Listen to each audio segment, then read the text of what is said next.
இது நான் சுயமாக சிந்தித்து கடந்த காலங்களில் ஏற்பட்டுவிட்ட கசப்பான நிகழ்வுகளுக்கு முடிவு கட்ட வேண்டும்.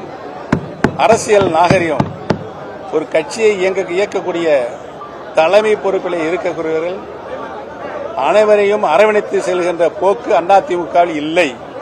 அது மறைந்து விட்டது. உங்களுக்கெல்லாம் தெரியும். நான் என்னை பற்றி பாராட்டி பேசுவதற்கு நான் இங்கு வரவில்லை. திராவிட முன்னேற்ற கழகத்தில் இணைந்திருக்கிறேன். அதனுடைய வரலாறு உங்களுக்கு நன்றாக தெரியும். திராவிட இயக்கத்திற்கு ஒரு ஊர் வரும் என்று சொன்னால் அதை காப்பாற்றுகின்ற மிகப்பெரிய பொறுப்பு இன்றைக்கு தளபதிக்கு இருக்கிறது என்பதை உணர்ந்துதான் நான் திருவாரூர் முன்னேற்ற கழகத்தில் இணைந்திருக்கிறேன். எந்தவித அச்சுறுத்தலும் இல்லை, அழுத்தமும் இல்லை, கட்டாயமும் இல்லை.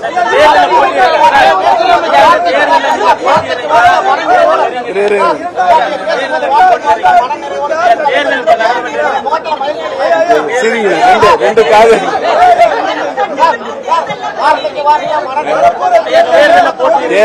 ஒன்னா கேளுங்க, சொல்றேன். எல்லா கேள்விக்கும் நான் பதில் சொல்றேன். ஆமா, சகோதரி கேட்கிறாங்க சொல்லிடுறேன். வரும் சட்டமன்ற பொதுத் தேர்தலில் தளபதி அவர்கள் வாய்ப்பு தந்தால் உறுதியாக போட்டியிடுவார்.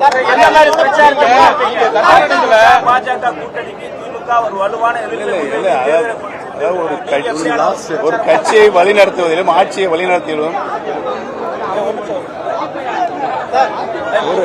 ஒரு கட்சியை இருங்கம்மா மக்களிடையே இருங்க, கேட்ட கேள்விக்கு பதில் சொல்லும் போதே கிராஸ்ல ஓடுறாங்க.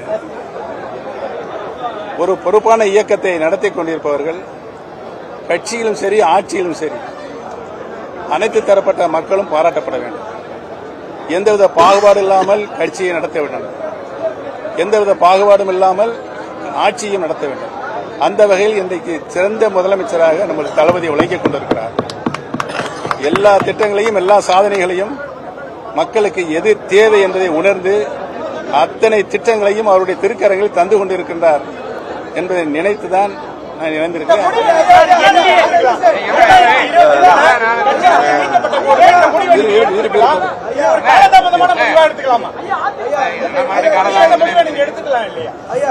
பொறுமையாக இருந்து எல்லா அம்சங்களையும் சிந்தித்து பார்த்துதான் நான் இந்த முடிவை எடுத்திருக்கிறேன். இது தலைசிறந்த முடிவு என்று இன்றைக்கு காலையில் 5 மணியிலிருந்து ஆயிரக்கணக்கான தொலைபேசி மூலம் எனக்கு பாராட்டும் நன்றியும் சொல்லிக் கொண்டிருக்கிறார்கள். நீங்கள் சரியான முடிவை சரியான இடத்திற்கு சென்றிருக்கிறீர்கள், எங்களுடைய வாழ்த்துக்கள் என்று சொல்லிக் கொண்டிருக்கிறார்கள்.